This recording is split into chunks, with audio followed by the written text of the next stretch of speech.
In the name of God, the most benevolent, the most merciful.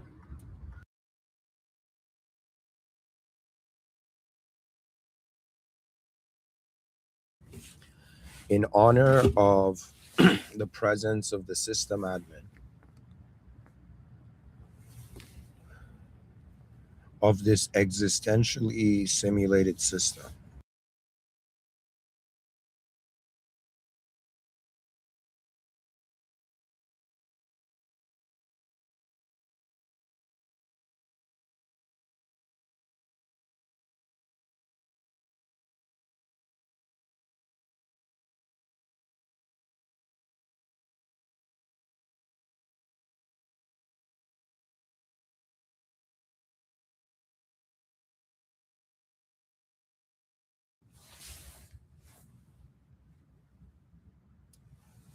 we as human beings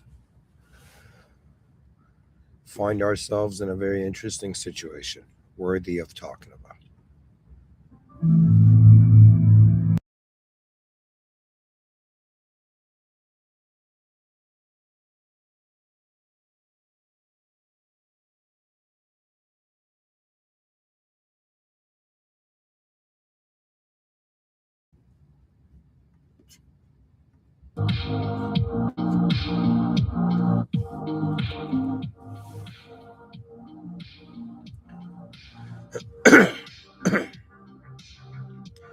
When the soul, mind, body, or body, mind, soul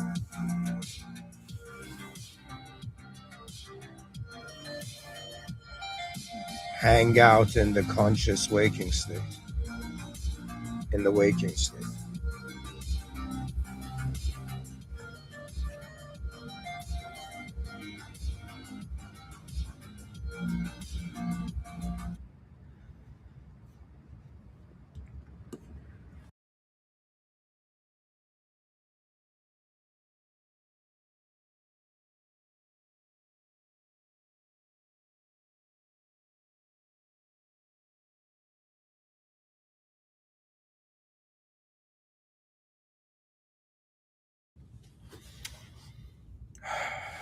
To continue, when the body, mind, and soul hang out, that's the idea that came to me today. That's what I want to talk about. I don't want to talk about intense reality, and I don't. This lecture is not per se an intense, um, piloting towards the true, towards truth. Rather, in this lecture, I just want to entertain a playful perspective. And it's this perspective that you wake up one day, and I understood this while I was driving. I was driving today, and for a moment, I'm like, oh my God, it's like my body, mind, and soul are hanging out every time I've existed, every time I've been conscious of my existence.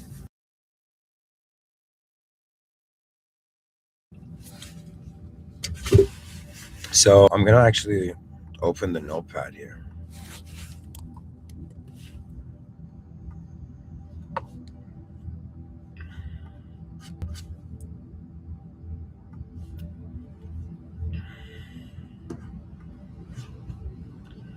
There will come a day where none of us will be here. What we have done will be left to live for us.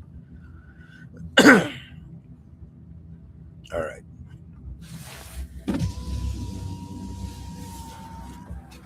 So I guess we're getting into this. Ladies and gentlemen, have this idea of like when I say the body, mind, soul are hanging out, just like three different people hanging out. Like, it's similar to that.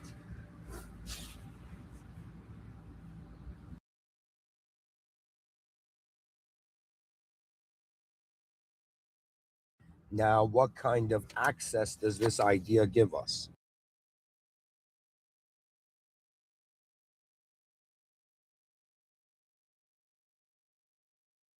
In other words, what is the geometry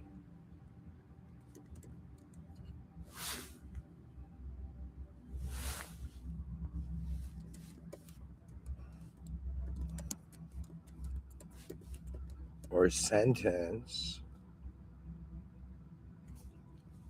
providing us access to? I think this is the most important question. You got to always wonder about what is accessible and to comprehend it.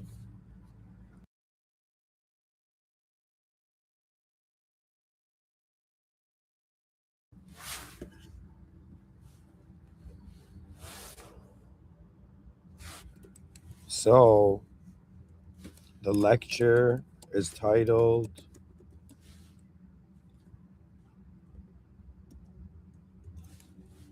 When the Body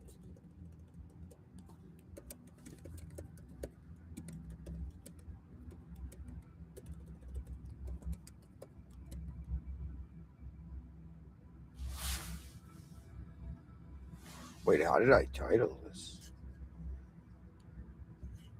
Oh, decided to hang out in the waking. Okay, yeah.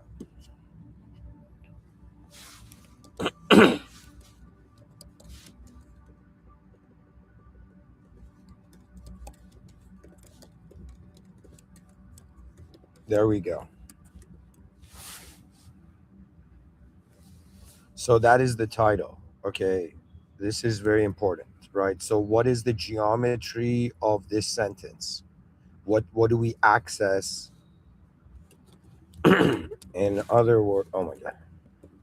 In other words, what do we access through this sentence?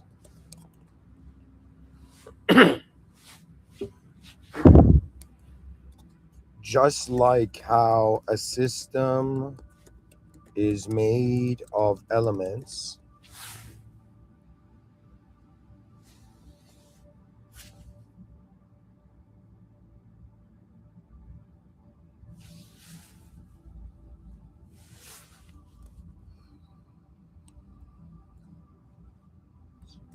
and how the elements interact,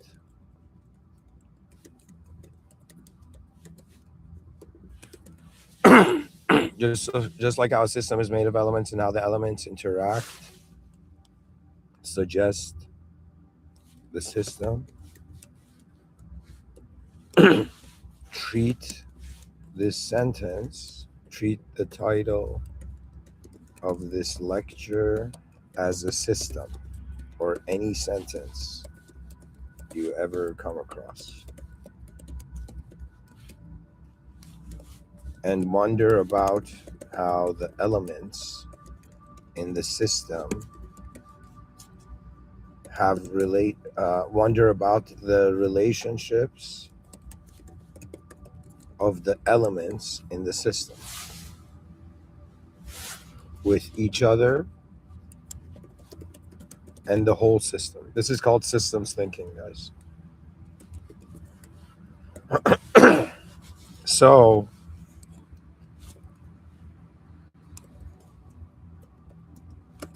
what are the elements in the title? When, pretty much you look at the words. When equals question mark. You have body equals question mark. You have mind equals question mark. You have soul equal question mark. You have decided equals question mark.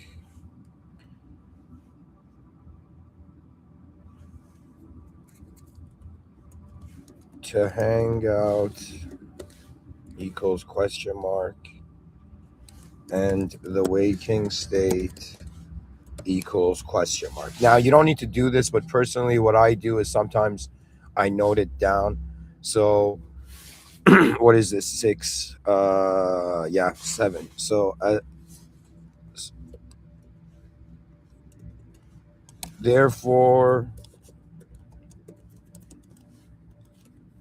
we are working with a 7-dimensional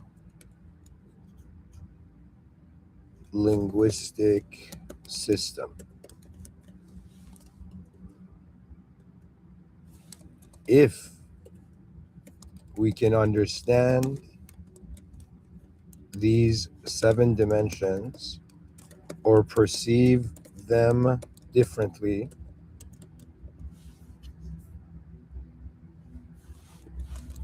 we unlock new relationships to the system. So we need to go back and sincerely, simply, and truly ask ourselves, what is the exact self originated meaning our intelligence extracts, envisions through these elements.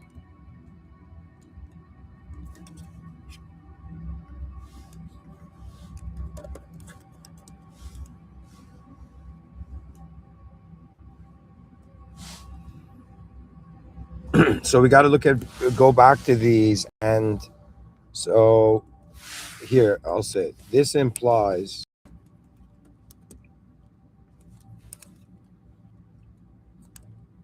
that our approach to comprehending, oh my God, people can't see.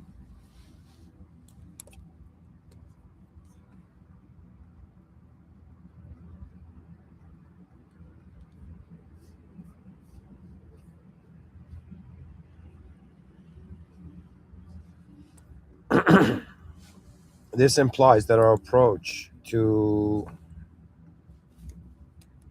comprehending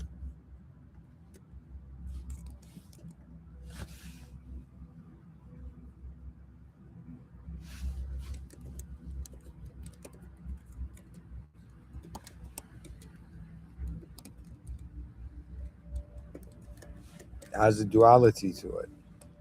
This implies that our approach to comprehending this whole system, this whole linguistic system, has a duality to it.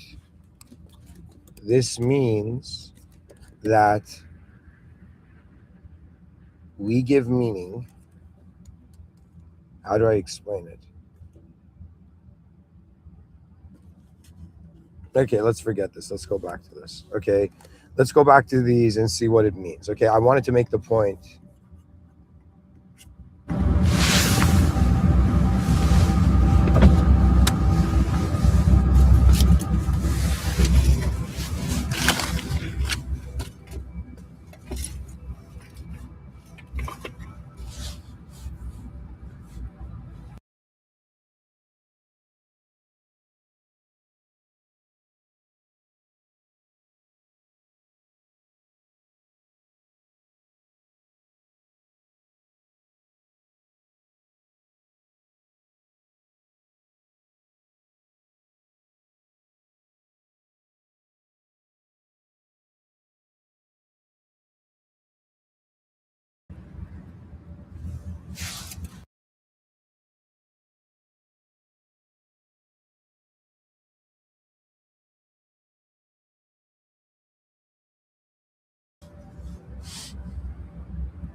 Each element has an ontological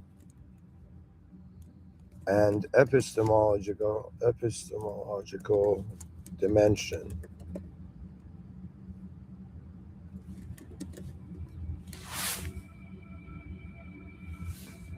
Technically means by looking at this system, we can explain it in like 14 dimensions, I guess. No, I mean, no, I shouldn't say that.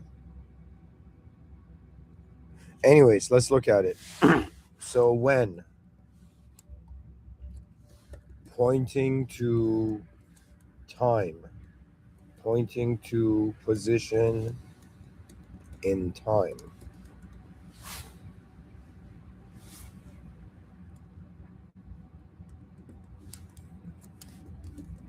what is time?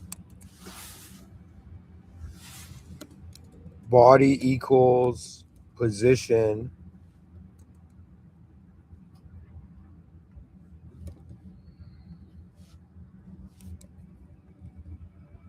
So the word body is pointing to position in space because matter is, we find it in space. Here, let's say the position in form, or let's say, yeah, form. Position in form.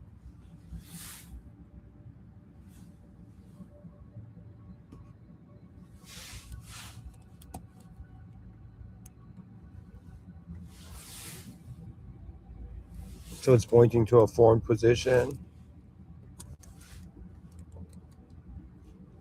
Right here, let me just say matter. And what is matter?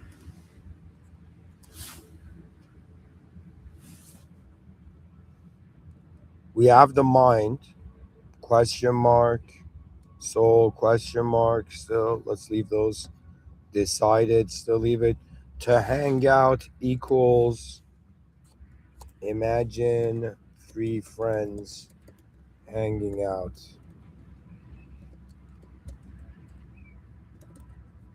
in a gaming cafe, for example.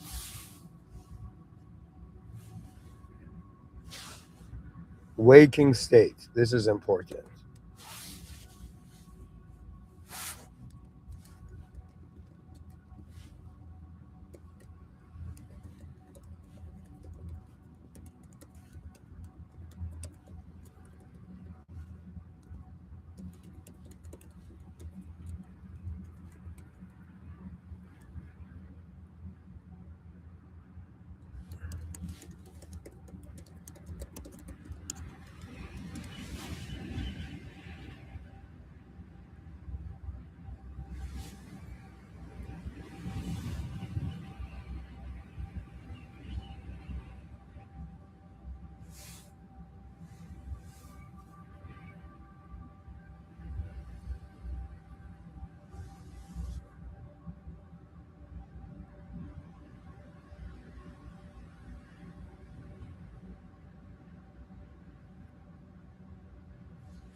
Guys, the waking state equals where we find our body existing in a world existing, and where an unknown experiencer finds its known body existing in an unknown world, in an overall unknown world. Okay, so guys, the waking state traditionally, how it was spoken about was like, they're like, yo man, we have like deep sleep, we have the waking state, and we have dream states pretty much. And granted, there's like altered states of, I don't know, psychedelic consciousness or whatever, circumstantial consciousness.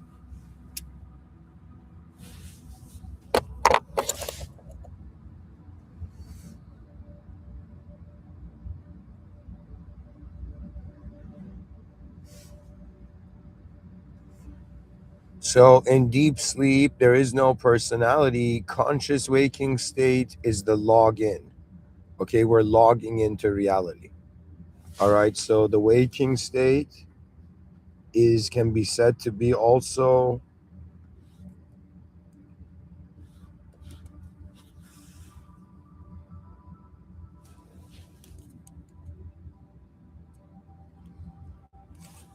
from the beginning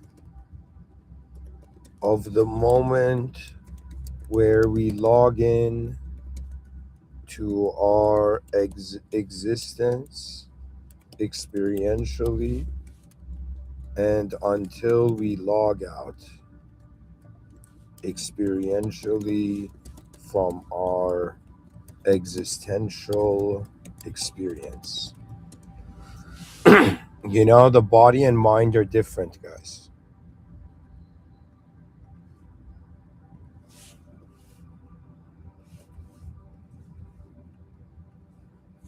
Okay, I was off there.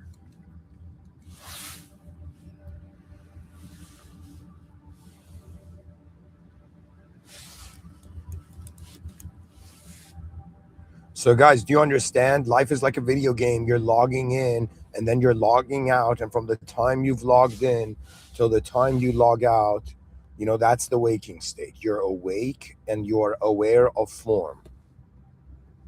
So, awareness to formed reality, that's like your waking state. All right. Now we go to mind and soul, right? And decide. First of all, decided means, okay, we'll get to that at the end, actually. So, body is pointing to a position in matter. Mind is pointing to a position in, I would term it the inner realms, but let me see, in intelligence, is pointing to a position in intelligence, in abstract intelligence. It's very hard to say. It's like our bodies are nonfiction, but our mind and identity is the fiction of how we respond to every moment.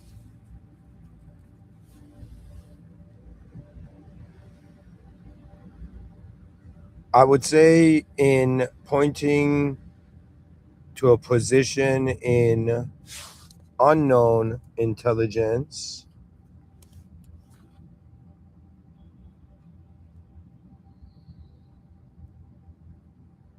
it's pointing to an intelligent position in space. Oh, sorry, what am I saying? Its mind is pointing to not a position, a movement in an unknown field. That's what it is, actually. I don't care the flow of my writing, but pointing to, like in this moment, pointing to a movement in an unknown field.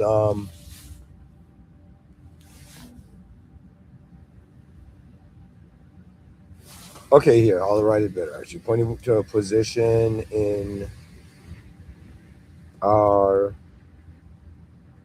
in our subjective inner life, okay? Like, guys, I know that, like, this whole time we've been acting like, yeah, man, if we're all in the same world, but guess what? You know, we've all been too shy as a species to be like, okay, behind our eyes, we've been alive in some way, do you know? And what, like, to me, for me to explain the mind, if when you go look at the ancient literature on it, like back in the day, people were like, buddy, you think you got a mind? Bring your mind in front of me. Put your mind on the table, you know? Don't just talk the walk, and the person's like, buddy, the mind is not an object. It is not even a subject. It is the intelligent space where subjectivity occurs. Now, you're gonna see, because when I get to explaining to you the soul is not in the jurisdiction of the human idea, by the way. So humans can try to be spiritual. You can go looking for your soul, but you're going to realize it's unknowable because it is dehumanized and you're living as a human in a conditional state. Do you know? Because I believe this world has a system admin, which means that if you saw the world, I call this Mr. Within's box analogy. I'm going to dedicate, hopefully, I dedicate a lecture to it in the future. Like, the whole point of it is if you see that we're all inside a box, everybody, do you know? And then you start wondering about everybody's truth system or ideology, you'll laugh because like the difference is just because of what we're considering this concept of truth to be. Do you know, like there are times where I've thought like, man, is the concept of truth a distraction? Could searching for the meaning of life distract us from living it? And then I thought, no, something doesn't make sense here. How is it that we have opened our eyes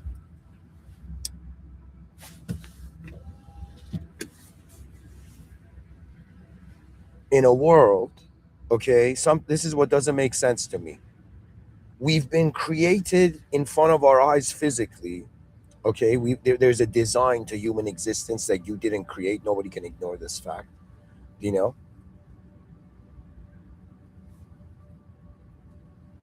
So what I'm trying to say, guys, is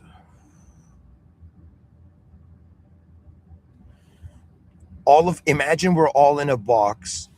I'm Muslim, so the Muslim is saying that in outside of the box, truth is outside of the simulation. Nothing in the world can equal the truth, the creator, the originator. The original moment is beyond the box's reality. Do you know? That's the Islamic viewpoint. Do you know? As I've understood, the Christian viewpoint is like, no. Do you know? God came into the box. We were not alone in the box. Do you know God was living among us in the box? Now, for the Muslim, to equate anything created to the creator is an error. Do you understand? The only way that a Muslim, this is my true opinion, guys. The only way as a Muslim I can see that Christ was actually God is not from a humanized perspective. It's from the perspective that God can do whatever God wants. Do you understand? The system admin can do whatever it wants. We don't have the privilege. We are not all knowing beings. The whole point of life, if you've noticed so far, it's a conditional situation. You're a conditional entity. Even all your beliefs and ideas and views on truth are just a conditional state of consciousness of how everything is being held together. The moment is so supremely unknown, and this is where we get close to talking about the soul, guys, because it's the most fascinating thing. You can never explain it, but you can endlessly, for eons, humans have wondered about what has been truly looking through our eyes. We have wondered about what is the nature of intelligence in this world. Is there something behind the scenes? How is the moment designed?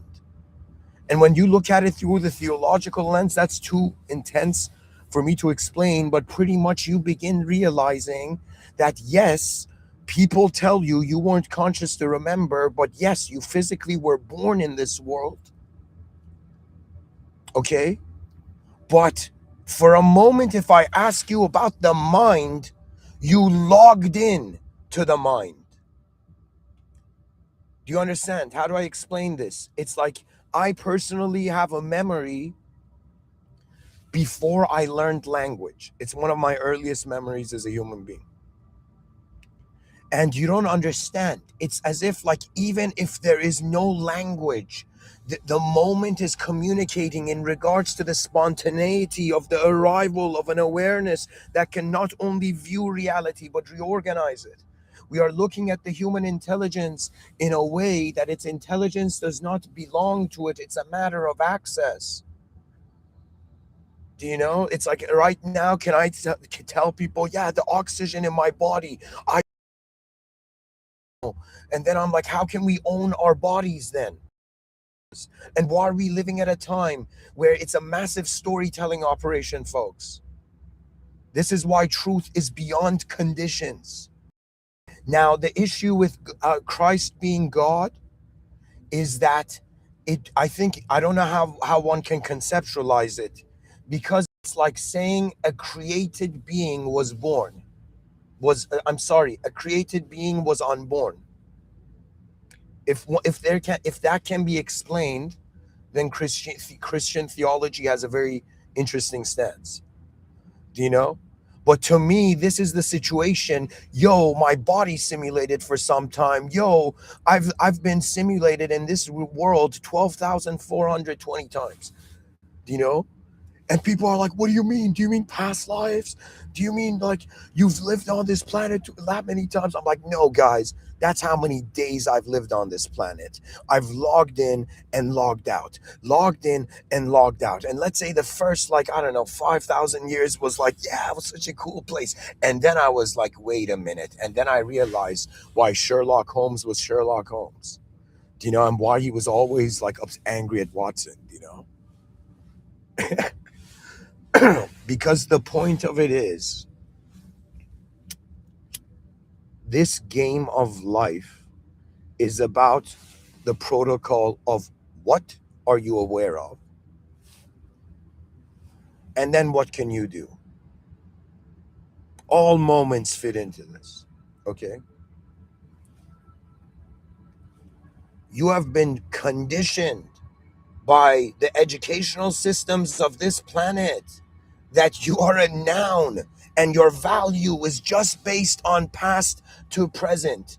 You know, that person's a good guy based on what they've done or what they have. They like, how do I explain it? What they haven't done. Do you know?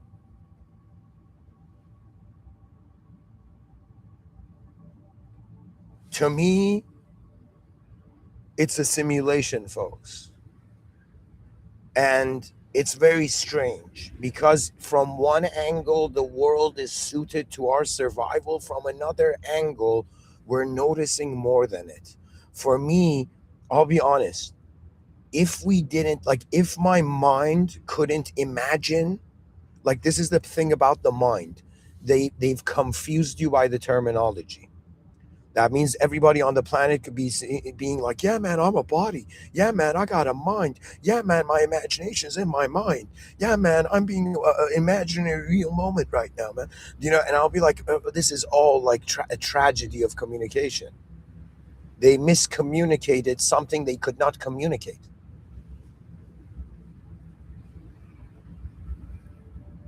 If the educational system was like, all right, you're a noun, and everything is a noun, and you got to go assign these nouns to these events, there will come a moment in the life of a soul that's been like, okay, I've been noun hopping from self to self to self to self to self, you know, tunneling through every moment's response to it, whatever it is, you know. And so what is the point of it?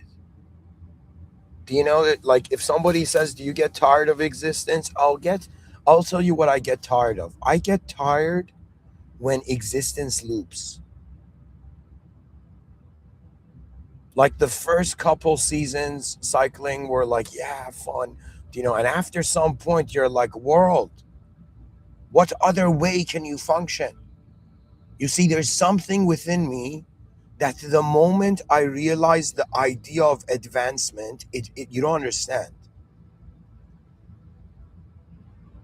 I've aligned myself to the realization that the most advanced state is what we're worthy of. That means I don't care if everybody on the planet was effed up and there was only one person who could imagine, just in their inner realms, even do nothing in the outer realms, but in their inner realms, they could envision, do you know, the most advanced civilization on earth? That civilization would be worthy of not just its expressions in the outer realms, but the greatest expressions in its inner realms, and how far the human species has seen. And we are present, performing in the void for the unborn future generations are watching. It's very funny, do you know? Because there came a day where I realized, oh man, I'm going to die, but these lectures are going to keep talking. It's like wondering if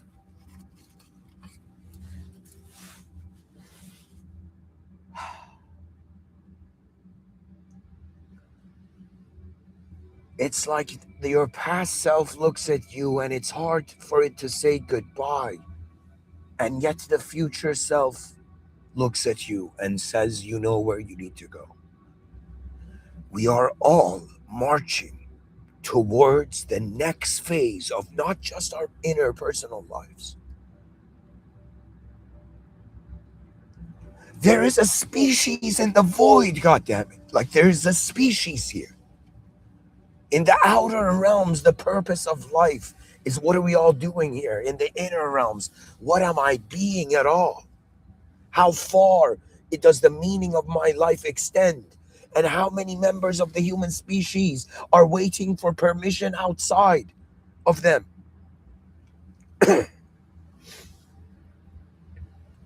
Anyways, guys, I got a little intense there. But anyways, going back to this.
Sorry, range. That's the word I'm looking for.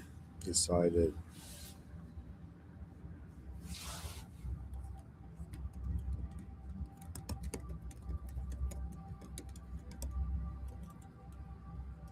So it's pointing to how we, as an unknown life force,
so, guys, I make this distinction between how we're like an unknown life force right now. I am more convinced that I'm an unknown self in an unknown world, and rather than I'm a known self in an unknown world. The known self is kind of like the divine privilege of even existing consciously experiencing your existence. The soul to me is unknown. Okay, it's unknowable.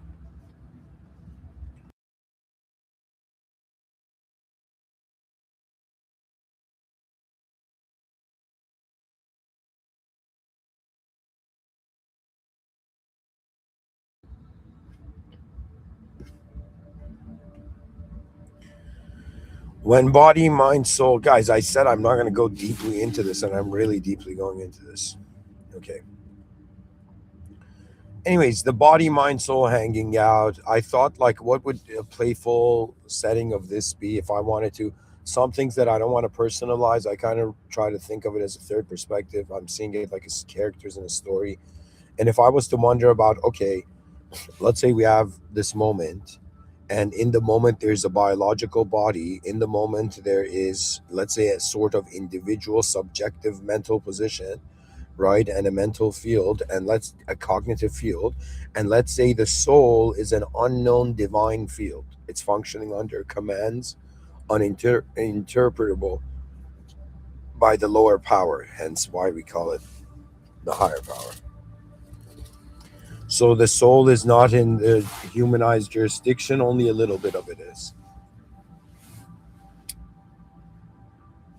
It's like you only know the tip of the iceberg of the soul, like kind of something like that. It's unknown. And the divine cognitive fields is I think how in some sense we realize not only we are natural beings, not only is there a divine command behind all natural positions, we realize that we have been given the opportunity to discover the true context of reality. And the educational system just trained you in concept shifting, they didn't train you in context shifting.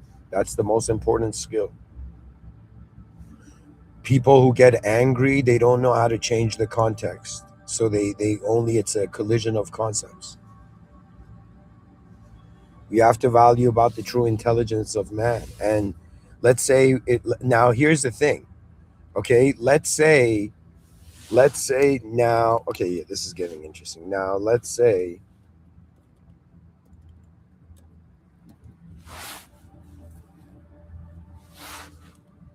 there is a fourth friend, and that is you. Technically five, but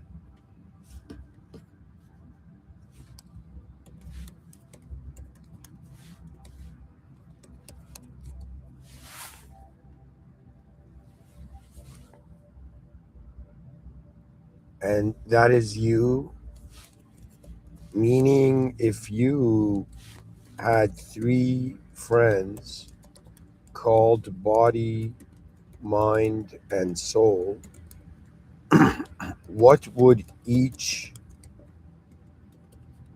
friend want to do when they hang out? So, for example,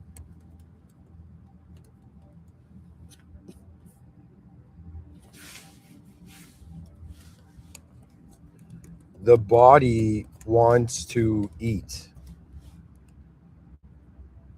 food.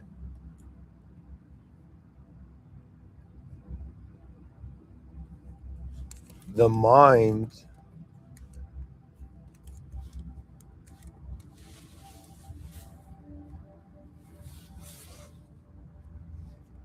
wants to serve. The mind wants to, let's say, explore the intelligence of reality. Let's say he wants to explore new realities.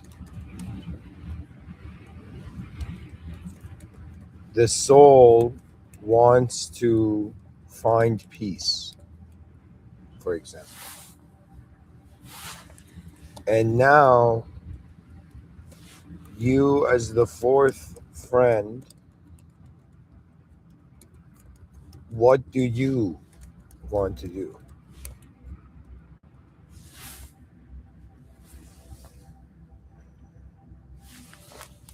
The ultimate answer is that everyone wants to advance their moment. This is the reality, folks. However, everyone is not aware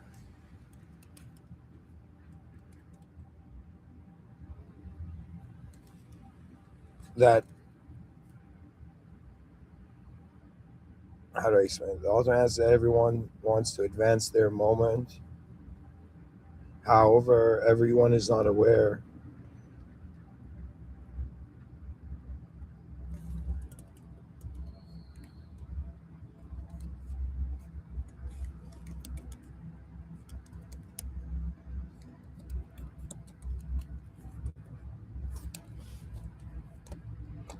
Okay, I don't know. Let's say it like that.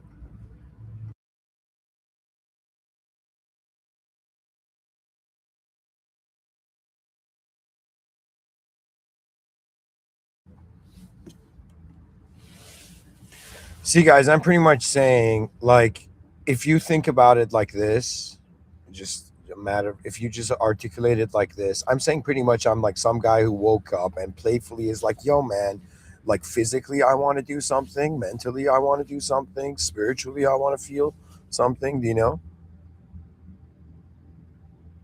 And at the same time, there's the awareness to all three, which is the fourth. And then there's an awareness to the unconditional, which is the fifth one. So what it is people who are still considering their self to be true, they end up being spiritual. People who realize that there is not just a soul to them, but there is a soul to the world.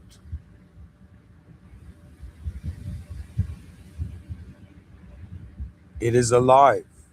It has always been. So the original unconditional life by nature is unconditional.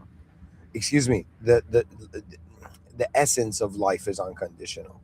The causal state is unconditional. It's an original unconditional, because it's unconditional, unknown causal state. And then everything has been built on this. So if you really want to know what the bottom of the world is, the bottom of the world is an unconditional, original moment of being. Poetically, for modern human psychology, it's like, yo, guys, find your original selves, find the original earth, find the original world, and then find the original power. And you'll realize the original power, the creator archetype, is beyond the creation archetypes of comprehension.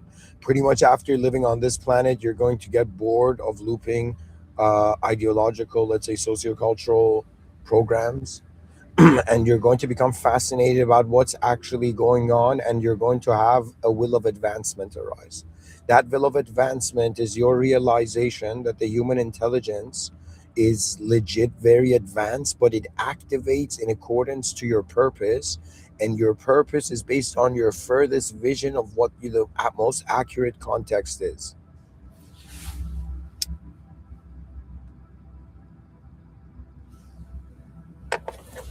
So I'm trying to say that physically, my body, yeah, I'm not ignoring the fact that I'm an existential entity right now. But I'm not also ignoring the fact that I'm treating this whole moment as if it's owned by an idea of me. Who made the idea of me the king of my moment? Was it naivety? Was it divine training? What was it?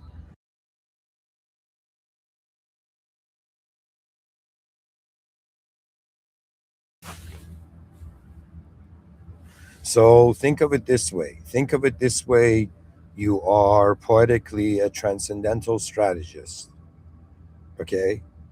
And you're trying to come up with a strategy for multiple dimensions at once. And suddenly, your commanding officers approach you. You know, one commanding officer is the body, and in some sense, you, as this transcendental strategist, are like, all right, body, report back. And the body's like, all right, we're existing here for some time, that we can't maintain the front lines of existence, like, more than 100 years, or whatever, whenever our work is finished here, and we're waiting for superior command, for clarity of our mission. I'll be like, okay, the body is reported. Now we go to the mind. Okay, what is the report of the mind? The mind's report is that in some sense it has successfully commanded the past to the present. The present is maintained, but the mind cannot see further after infinitude of infinite ways to look at life. So the mind, in some sense, reports back and says, "We can go only. I can command as far as I can see, and I cannot see further." And then poetically, the soul reports back, and we're not God, but this is just a poetic thing. We're transcendental strategists,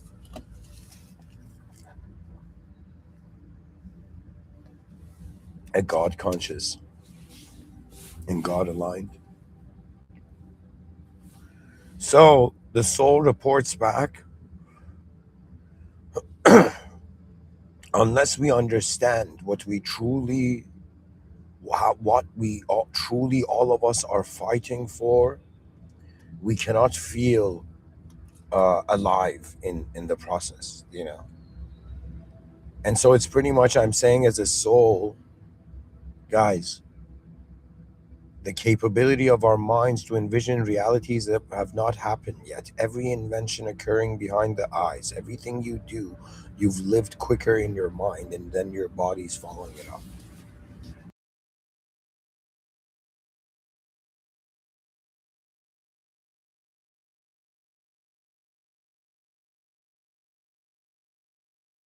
What is the true presence of reality?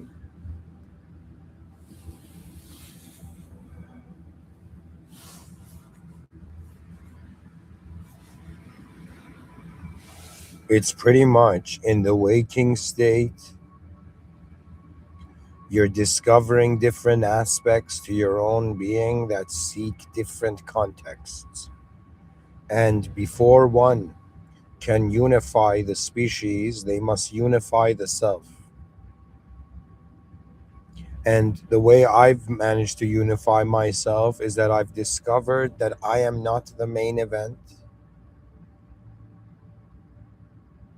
And it seems that the system admin is. That means it's like God's life is more important than man's life.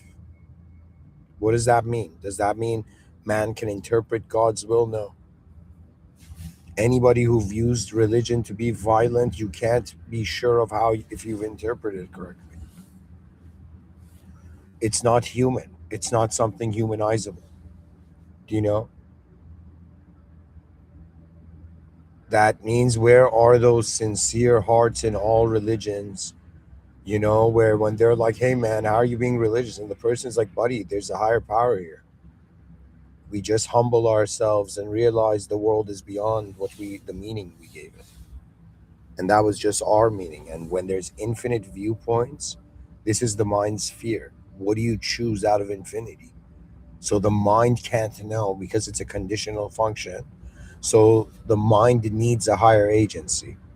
You know, when Voltaire, he wasn't religious at all, but he said that even if there was no concept of God, it would be necessary to create it. Why? Because once the human consciousness discovers the unobservable and the unknown, it needs to give it agency or it starts fearing it, which means anything you don't understand alarms you, right? That's how you're programmed. Your brain is programmed to familiarize, legit, like a behavioral language. Cultures are like behavioral languages. And to be honest, the world is really a theater. We're storytelling over an unknown event.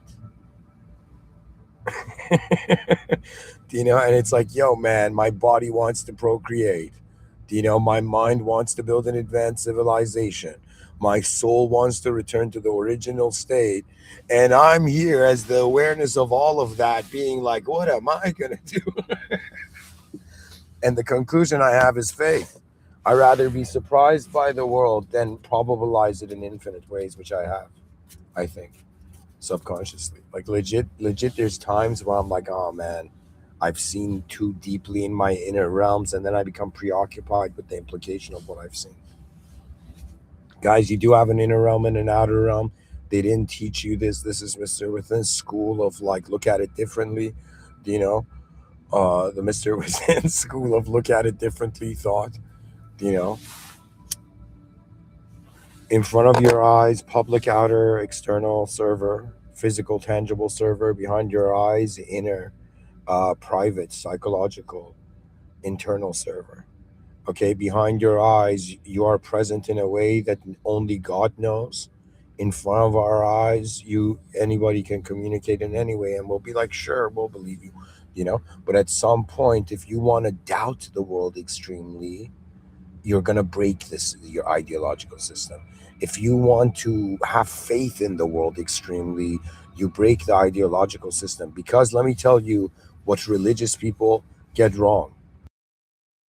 Do you know in the Holy Quran,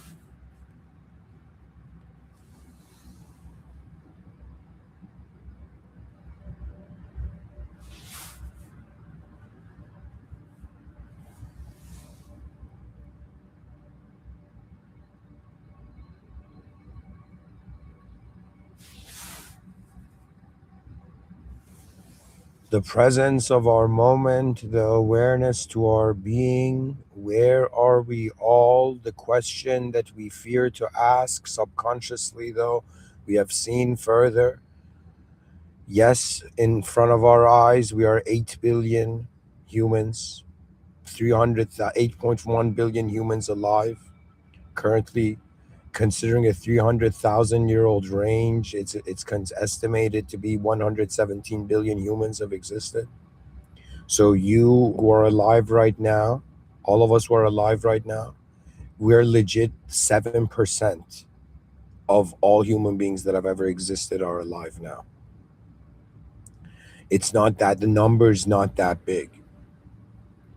117 billion, considering the space of the cosmos, is not that big. It's obvious to me that this world has been designed for greater visions. Um, it's clear to me that man has a role where it's too big for us to understand or even index. Do you know what that means? That means if I use the scientific method, okay, I gotta go index the whole thing. How do I explain it? I gotta go figure out the edge of the cosmos and then be like, guys, these values are constant even though everything's spinning around itself. It's like this dance of the atoms, as the poem Rumi says, but people think the center of the world is in the world. Have you not learned, learned enough from black holes? Have you not understood that there are limits to human perception? How can we act as kings when we don't even see the edge of our kingdom? Do you understand? It is imperative. It is like, how do I explain it, guys? At some point, you look at history and you're like, oh, the French Revolution, what an interesting historic time. But it wasn't. The people were frustrated. Something was causing the individual archetype to not be satisfied. And just like that scene in anime, the dubbed version Naruto, where Obito sees, like, goes berserk for the first time, and he says, and it's crazy. It's a crazy scene. It's like this character who has immense power but hasn't unlocked it and is constantly convincing himself he's a good person, and then the good guys do something effed up in front of him, and then he just shouts. He goes berserk, and he shouts, oh my, he shouts, I won't accept any of this. And he goes berserk. You know, there is a next level poetry to this, guys. The poetry is like, it's very interesting. It's like the hero would sacrifice the love of his life for the world, but the super villain would break the world for the love of his life. Now, this doesn't mean go be a super villain because it's like appears more romantic. Nah, it means forget the duality of good and bad. Be that soul in the moment in history. You are the living history of humanity. Be that soul that suddenly was like, why not the most advanced? Theologically, the most advanced moment created you. And we're here being like, yo, man, I gotta read this self-help book. It's like, get the F, like GTFO, you know?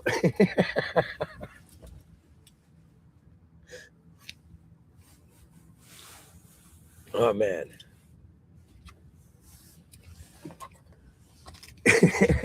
It's like I get emotional when I see how stupid our species has been. No, I'm kidding. There is no such thing as stupidity. It's just like, man, the world didn't know better.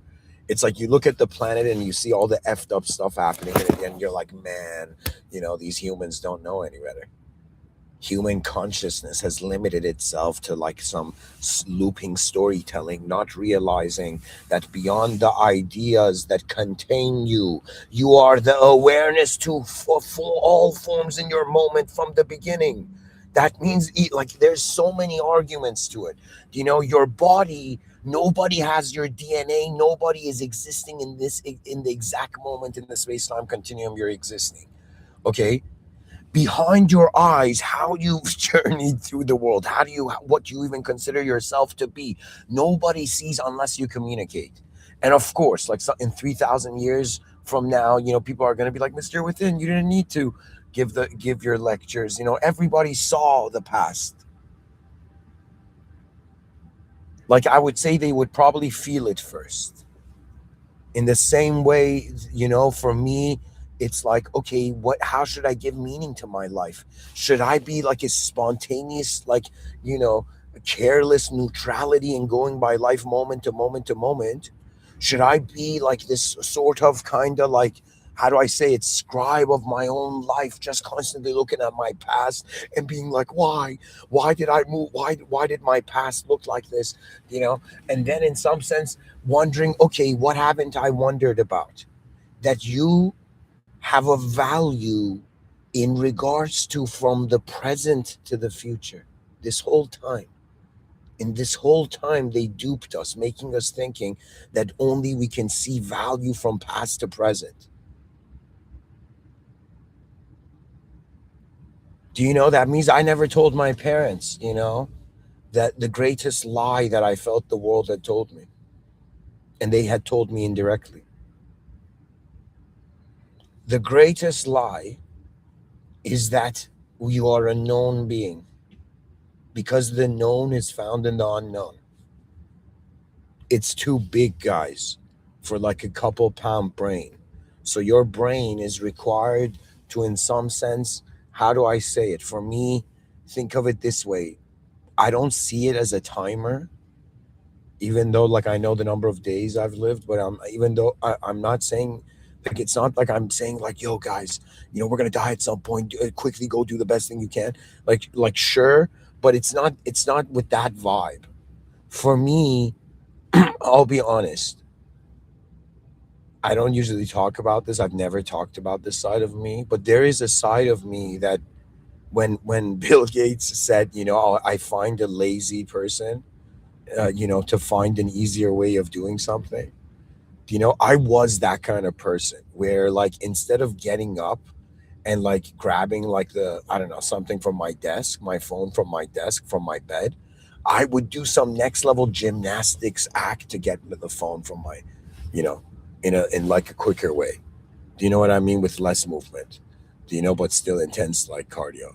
Not cardio, intense core training. you know so I'm saying that there is moments in my life where I just get too overwhelmed with the information, and it's just too much information to process. And in those moments, I kind of, how do I say it, I simplify reality. Think of it this way. You consider yourself to be advanced until something shows you you're not advanced. Then you stop considering yourself advanced until you've advanced beyond what that has shown you.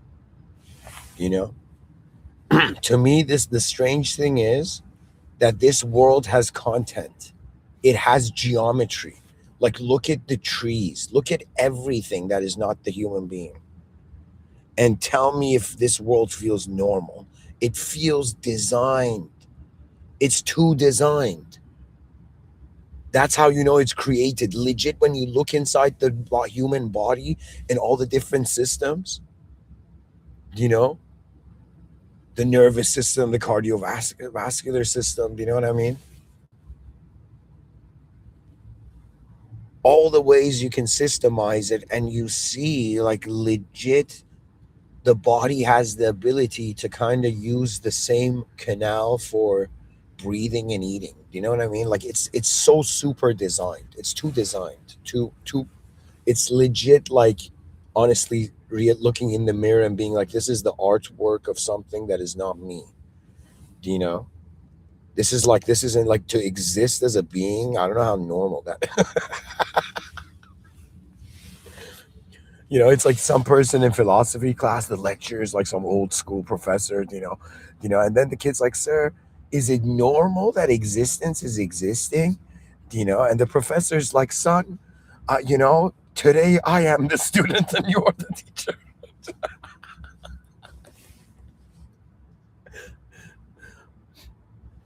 Oh man.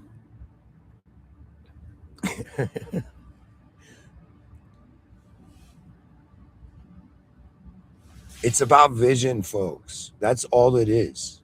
Because either you are the purpose of your life, you limit it to yourself, or you find something beyond yourself. I don't know. As a human being, I feel there's a sense of honor that should lead one's life.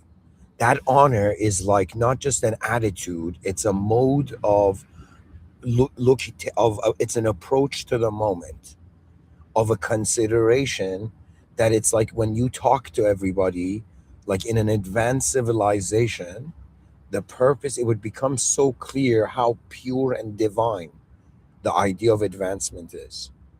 Because we are designed, this might sound strange, when even though man knows little of the soul, and the soul is the command of Allah subhanahu wa ta'ala, it's the will of the system admin.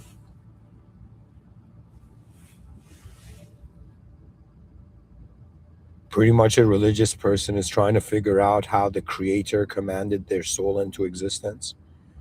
And once you discover that original command, you realize that it's a superior system of intelligence. So to be humans, I'll give you an example. This example is no way satisfactory in explaining the unknown, okay, the unseen, because only the system admin knows. But I'm gonna say it. I'm trying to give you an analogy of when I say we're inside a system and we're users and there's mods and there's a system admin. What do I mean? I want you to imagine we're 8 billion employees of a company. Okay, just for example, imagine we're 8 billion. Every human, doesn't matter whatever class in society, imagine they're all employees of this transcendental company. Okay, now in this company, the employees get to see each other. None of them normally see a moderator. They don't see a manager. The managers are on a different floor. The employees are on the bottom. You know, in some sense, the basic level. And so the manager is in the second level. And yes, there are supervisors, like, people who are conscious of the values of where they're working, you know. So now imagine, right, based on people's performance, and imagine the system admin is the owner of the company at the top floor of like this building. Okay. Do you know? Now, the thing is, for the longest time, these employees did not know that there were managers and there was a system admin. Okay, I'm trying to explain it to you that, for example, in Hinduism, they believe that there's infinite manager, there's billions of moderators, billions of managers. Do you know? For example, Christianity, even though, how do I explain? Okay, let me explain this after I explain Islam. So it's not, so it's in full contextual view. I'm saying that there's managers, and in some sense human beings are kind of supervising themselves and listening to supervisors. Okay, there's managers, moderators, and the thing is, the moderators and managers theologically are created beings. That means, like, the moderator shaitan, a pious jinn, was near God but committed the sin of denying one of God's names, God's greatness. or God's all knowingness.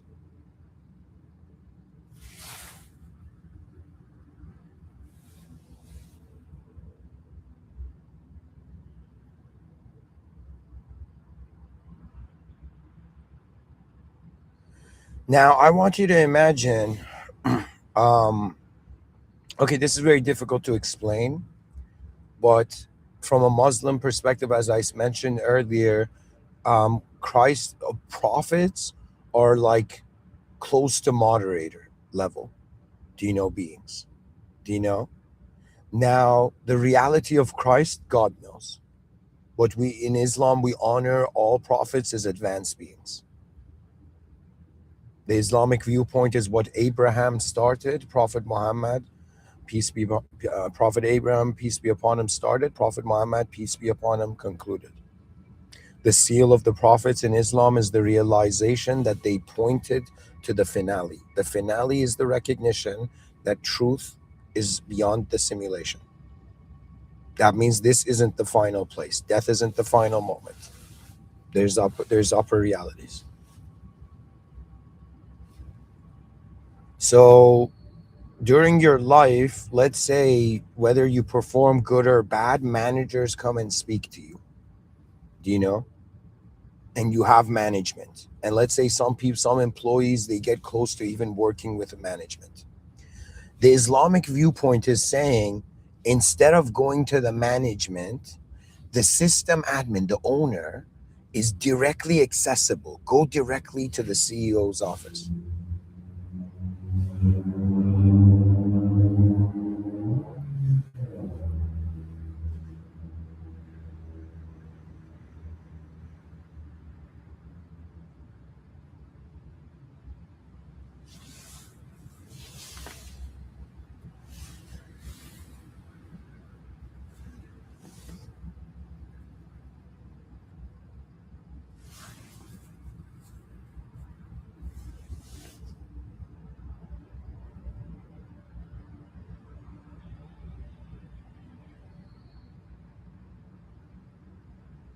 It is the presence of a meaning beyond ourselves. I know there's this urge in the human position to express the inner realms to the outer realms because it finds the inner realms differently than the outer realms. But ultimately, the conclusion is that this world has a system admin. And theologically, our solar ancestors, they listen to a simulated serpent, a simulated created creation of God, you know, rather than in some sense remember their original value, their original creator. To be honest, this world is a simulation. You don't get out of it by typing in a passcode or solving an equation, you know, or like thinking like you just did the right thing. You know, it's about, I mean, yes, that is the way. Let me say it this way. The system admin knows there's upper management. That means the moment doesn't just have a value to human beings, it has a value to different fields of intelligent activity. Our subjective lives as ideas, as beings with names and a backstory, that is occurring in a mental field, in a cognitive. Okay, but where thoughts arise in the cognitive field that are antenna like, do you know, is equivalent to, in some sense, the divine field, which means that the moment is commanded into existence.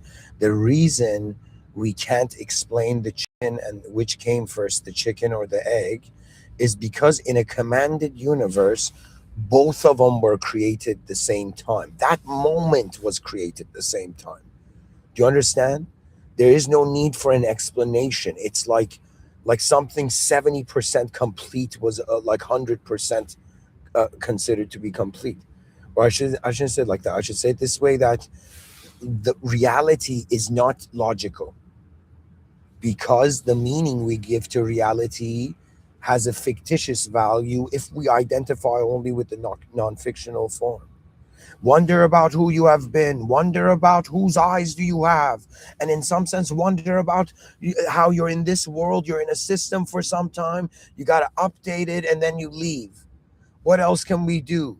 And through it, the most inspiring thing about life is I want to go through it just to see what I deserved, just to see what I was worthy of, just to see how far it was. Because let me tell you why this world has a system admin. Right now, people are waiting for the signs of God in the outer realms. But if you become sensitive to your inner realms, the life you live behind your eyes, you're going to realize the nature, the decisions you make each have a nature and they have an energetic value. Do you understand? It's like every moment, the way you exist is being your future self's memory. And at some point, you will realize the communicator of words was a rhythm beyond them. Behind my eyes, guys, the inner realms is there. I can imagine flying cars. We don't have them outside. We don't have them in front of our eyes. So we understand that when we wake up in the morning, when we look at this life, we've entered a room. We're in the world room. When I'm in deep sleep, I don't have any problems with anything. I'm not even there as an idea. In my dream states, my attention is too caught by what's in the dream to wonder about how I'm being outside of the dream. Even though the easiest way to know it is to, like, you gotta in the dream hold your nose, and if you're still breathing, you're lucid dreaming. That's like an old school thing. Like, I don't know, like 15 years ago, I researched.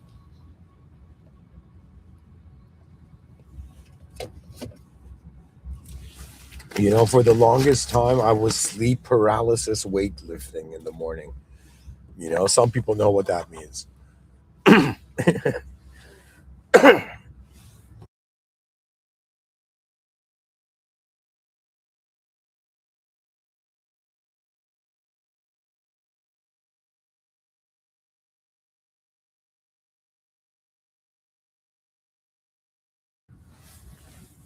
This world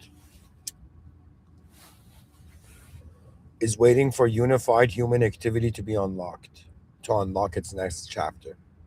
Anybody who hears these talks, guys, the main thing you should take away is don't just wonder about your most advanced self, wonder about the most advanced world, and even before that, wonder about how can you know your most advanced self if you're not in the most advanced world, and you can't be in the most advanced world unless everybody's their most advanced self.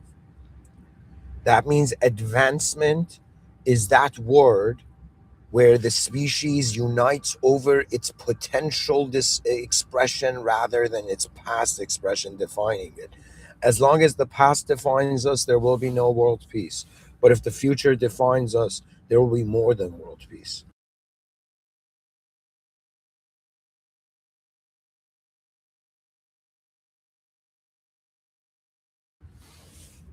Anyways, so when the body, mind, and soul decided to hang out in the waking state, a human being with an identity, decided to give a podcast pretty much. That means my physical body was like, all right, let's give a talk. My mind was like, all right, let's give a talk. My soul was like, all right, let's give a talk. And what is satisfying, all these three dimensions, is just this task. Sometimes I have this vision. I've never spoken about this, but I have this vision where it's like just from a first perspective and my hands are reaching for something. But it's very strange. I don't know how to explain it.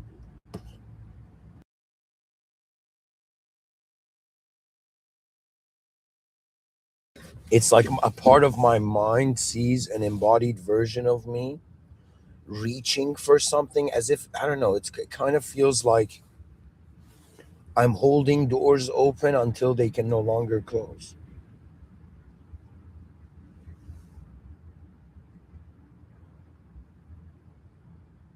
And like, I guess the simplest way to create an army for a shy introverted kid who realized the nature of reality functions not only in known and unknown states.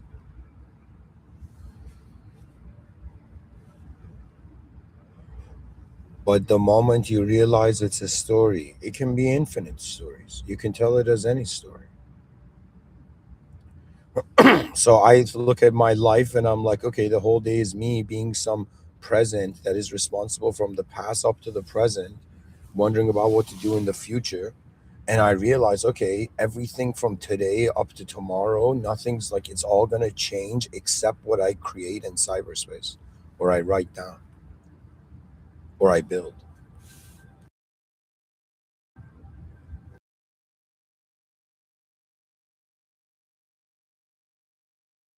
Guys, I don't know how much of this was on mute, but anyways,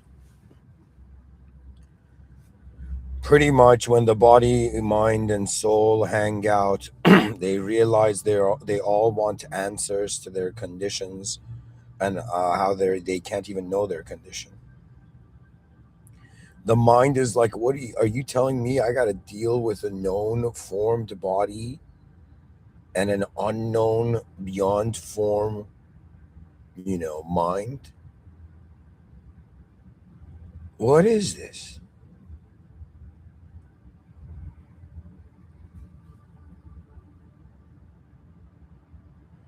Sometimes I hilariously think like in the afterlife, some souls are like after they pass away, they're like, what was that about? Like just after this life, they're like, what was that life about? And they function. But to me, it is about realizing the biggest theological clue: God is in the room.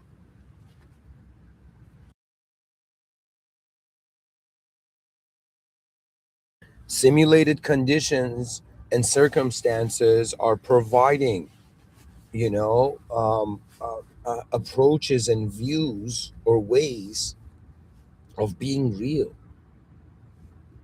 This world is very advanced. We've just limited into what's familiar. The familiar has been like, like an alien invading, looping us.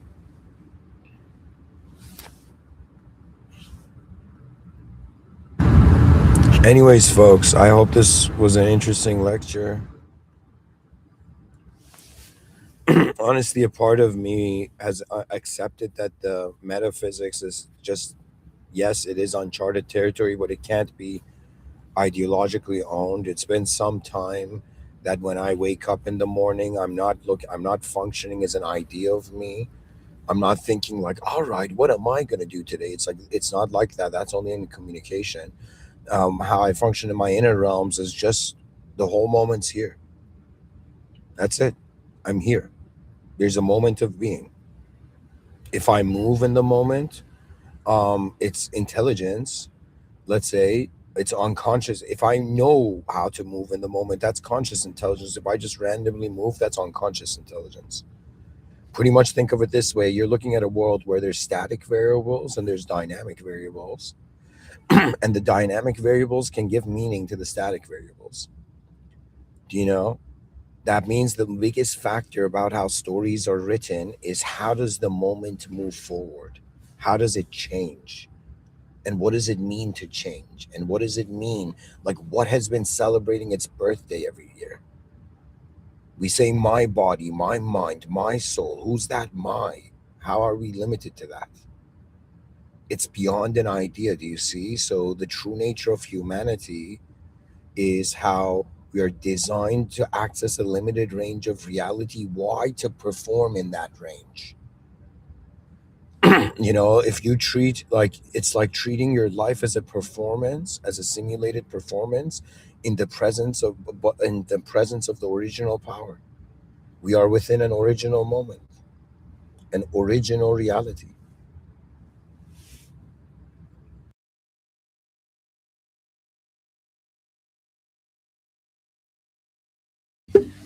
Anyways, thank you for listening. In the name of God, the most benevolent, the most merciful, and the most advanced. Sometimes it's not about liking how the moment feels, it's about wondering how far not only you can see, how far can your species see? You're a member of the human species. There's an honor to that. The civilization is not advanced. It doesn't care for human activity, doesn't care for human potential. It's making it hard for human beings to live on Earth rather than making it like when civilization treats humans as like tourists on Earth, right? And gives the most incredible experience to them. That's an advanced civilization. This is the difference. In an unadvanced civilization, the let's say the macro civilizational intelligence doesn't care. Do you understand? That means it's strange, but we still have not experienced human civilization. Excuse me. You know what that means? That means the governing intelligence of humans has not been human. It's always been dehumanized. All nations were founded in the presence of a higher power.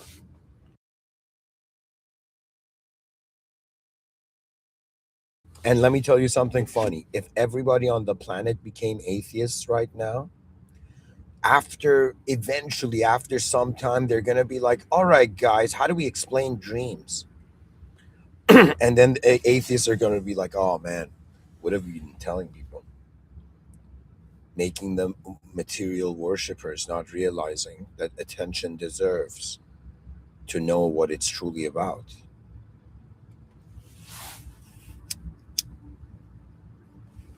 And this is the harsh truth. The meaning of life is generated for the person generates that. The actuality of life is beyond what's actually going on, is way beyond our meaning. So I am that human in history telling all humans, advance beyond your self simulated meaning. Wonder about why 8 billion humans are in the world. Wonder about why we all have mouths and ears. Wonder about why we have eyes that can not just see what's existing in front of us, but can probabilize internally, envision how many different ways the moment can happen. You're an advanced being. Nothing like you has existed before, and everybody here on the planet feels too judged to do anything. Ridiculous and yet fascinating. It is the march of the advanced humanity, just like the engines of a giant spaceship turning on for hyperspace flight or something. In the same way, your inner realms, the moment they find a purpose that is mightier than them. For me, the advanced civilization was the mightiest purpose in the outer realms. I'm living for the most advanced civilization of humanity that history will know. That's the most valuable thing I've seen here.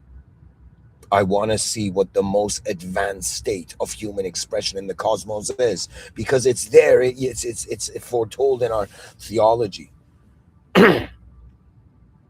We are a creation of God. We have access to the unconditional. We have system admin privileges beyond the moderators of reality, whether they're anti-human or not.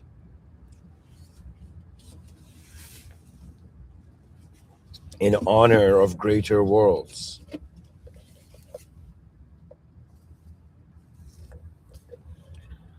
we move beyond the greatness we have even found now. Ladies and gentlemen, this is the protocol. You, as a soul on earth, you must live the most advanced way in this lifetime you can, in every moment. That means people you're talking to, talk to them as if it's their most advanced self. You're talking to their most advanced self. Do you know, if people are talking to you, let's say when you talk to people, see them as their most advanced self. When people talk to you, see yourself as your most advanced self.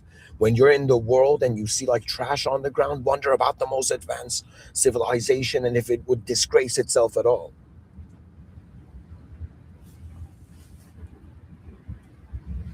Civilization is shifting from savage, beastly, animalistic, looping punishment to the conscious realization through peace, through a unified state of an unconditional common denominator.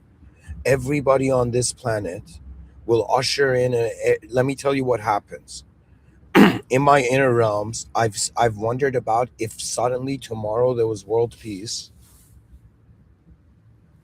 And guys, my laptop has 7% battery. But if tomorrow there was world peace, what would happen to that reality?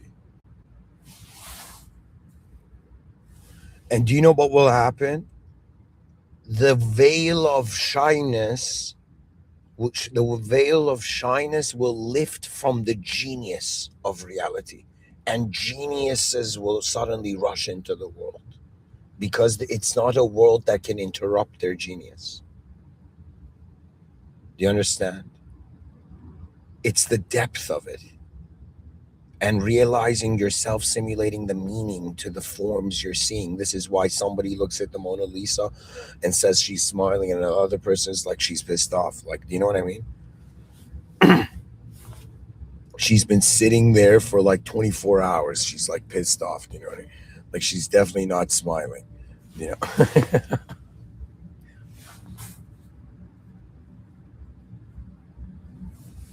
Like, people who, like, imagine somebody tells you to take a photograph and it takes you like more than like 30 seconds to take the photograph, they'll suddenly anger will rise. You know what I mean? Mona Lisa had to sit there for like what? Anyways, who knows? But I know that it can go further. It has. That means my youngest self is like, WTF? Were we supposed to be this the whole time? Were we destined to exist in this moment? Or did our eyes find ourselves here? And what does the system admin want from our position? That means, yes, a part of me has love for this world. You know, I care for my family. I care for the species. I care for everything. And I care for it because I know that there's an advanced possibility to everything. Do you know? But a part of me wonders that I don't know the true value. And that's this hard truth, harsh truth. That's when you realize it's an unknown self in an unknown world. And strangely, a peace arises. You find peace when you accept that you don't know all of it in the presence of the original being. What can we say? Do you know? It's as if they're like, "Yo, don't talk about metaphysics." And the person was a noob and was like, "Why?" Do you know? And they're like, "You're embarrassing your soul in the presence of the system admin who knows everything." And the person, in some sense, realizes, "No, I am wondering as the creation. I am showing the system admin how far its creation can see, how deeply the human nature can care." Because the purpose of man, the purpose of humans, one, is to discover their host. We've all been invited to reality, to conscious waking state. We got to discover the host of this world. We didn't create it. That's the most important, the host power source to all simulated reality. Second, we have to express the most advanced state of the simulation. There's nothing more attractive than seeing an advanced ability, meaning the person's inner realms have found freedom of navigation in like a completely, in a field, in like a sector of reality. I don't know how to explain it. There's ways I look at life that kind of shift the value of what I'm looking at, right? So that's the nature of the mind. It gives us this ability to look at it from different ways. Anyways, folks, I should end the talk here. Thank you for listening. In the name of God, the most benevolent, the most merciful, the most advanced.